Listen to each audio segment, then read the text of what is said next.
I want to talk about the year to live, and I said, the beginning of this new year, I got in touch with Stephen Levine's Year to Live process, and I'm actually, with all the health stuff I'm doing and this new health Gary Knoll regimen that I'm protocol, I'm increasing my lifespan. So I don't want people to think I'm putting that in my brain, because every time I eat, I'm going, wow, I'm adding 10 years to my life. However, I've realized that much of my life, and a lot of people that, as I start talking to them, they still have this immortal kind of mindset. Does that make sense? They're interacting with people they love as if, we have forever. They're wasting time as if we had forever and all. But I kind of thought, Aaron, if you had a year to live, what would you be doing differently? Because or what would you be doing? If I'm your doctor and said, Aaron, and granted, you and I know there's solutions, but just, what do you think about that? Well, I would definitely do everything I'm already doing right now. Yeah, but I'd probably just do more of it. What's important to me is that there's so many things going on in this world right now that are just screwed up. Everything from the world of energy and oil to pharmaceuticals to, you name it, control of our food supply, putting out nothing but pure unadulterated garbage in grocery stores and calling it food. People just don't know what they're eating anymore. They don't know how they're living. They don't know anything except what's been force-fed to them. So some of my main passions are definitely the energy, the healing, agricultural technologies, and mind expansion to wake people up. And so if I had a year to live, it would be focused on those areas right there. Everything that I commit my time to these days revolves around that. There's friends and family that I care about, that I love, and there's, no way that I could live my life knowing that if I'm gone, that I didn't do everything possible to make sure that people that I care about are not going to turn into oil empire slaves for the rest of their life. Mm-hmm. Pharmaceutical slaves, all these, corporate takeovers and everything else, our food supply and everything else.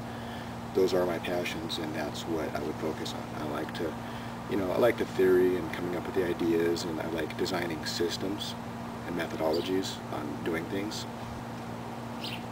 The way that I live my life right now is just every day I just go and go. I give myself time off, so when I wake up I can either work or I can play or do whatever, but even when I play it's fun, but it's all the serious stuff to me, like machining these parts for a little jet engine and doing these ignition tests and stuff like this. I want to be able to see people get empowered, and I don't know, 1 year is really not that much time, but for some people that's an entire lifetime. Mm-hmm. Mm-hmm. And yeah, my intention with this is to really inspire people, and that is, I really feel like you are a model for that. So, you've got a couple of other books that the Mind Power one and the Quantum Key. Do you want to share anything about that, or maybe leave people with some insights or tools, or? And I guess to answer your original question is I don't exactly know what I would do if I had a year to live, because I'm not in that situation. But I know it would be dedicated to working on those things, mm-hmm. and spending more quality time with friends and family and that kind of stuff, which I do, but not as much as if I had a year to live, I guess. But so I like to do things that I definitely believe in. Yeah, the other books, the Quantum Key, it's basically just, there's concepts of a unified field. You hear all these New Age gurus and stuff talk about quantum this and that, and consciousness and everything. And then from the quantum world, there's, like gravity on the planetary scale. How does a star and a planet gravitate towards each other, and, that kind of thing. And so what fills in the gap, what seamlessly connects the small quantum world at the subatomic level up to grand scale stuff that we can look, see, and touch, right? And so that book basically gives a walkthrough in simple terms, simple concepts and analogies and diagrams that anybody can understand, that shows at least a model that I'm putting forward on what does connect all those to make it seamless, right? Because you have all these different sciences out there, in the health care world, and energy science and physics and psychology and this mind stuff out there. and the left hand doesn't know what the right hand's doing, and there's nothing that connects them together because they've been compartmentalized and broken down so much, right? That contradicts this. This concept contradicts this. They're both taught, yet they contradict each other. And so, you know, one thing I like to do is develop a model, see what kind of comes and what makes sense, to where you can take out those contradictions because you actually find something that you can put your finger on and say, this connects to that. So, you know, when people read the quantum key, they can see what I mentioned about non-equilibrium systems. You know, how does a bank account, how can you put money into an investment and wind up with more than what you put into it? That violates the laws of physics, right? Because you're winding up with more than what you started with.